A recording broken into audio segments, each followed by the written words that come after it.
দেখেন গাইস, রাত বাজে প্রায় কয়টা, 12টা 1টার মতো বাজে। ও এখন এনে ঘুমাইতেছে।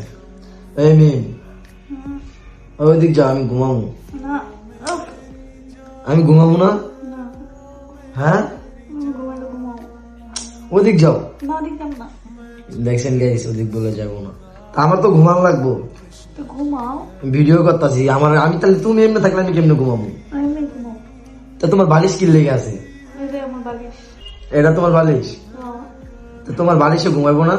না, আমি বলো ঘুমাবো না। দেখছেন, এটা কোনো কথা? ওই সব, না, আমার ঘুমে তো আছে তো। তো ঘুমাও। আমি বলো ঘুমাবো। দেখছেন, যাক, এভাবে বুকে জড়া রাখা বিয়ে মানুষের কয়জনে ঘুমাইতে পারে? এটাই সুখ। হাজার হাজার টাকা বসে সুখ মিলে না, বুঝছেন? এই সুখ জান, মানে যে সুখটা পাইতেছি। আচ্ছা ঘুমাও তুমি, হ্যাঁ? দেখছেন, জামার বুকে মাথা রেখে ঘুমাইতেছে। লাখ লাখ কাবিনের টাকার মানে এরকম একটা ঘুম দিতে পারে না, বুঝছেন? আর আমাদের 1 টাকার কাবিনও যেভাবে ঘুমাইতেছে, শান্তির ঘুম, মানে পুরা কোনো চিন্তা ছাড়াই ঘুম দিতেছে।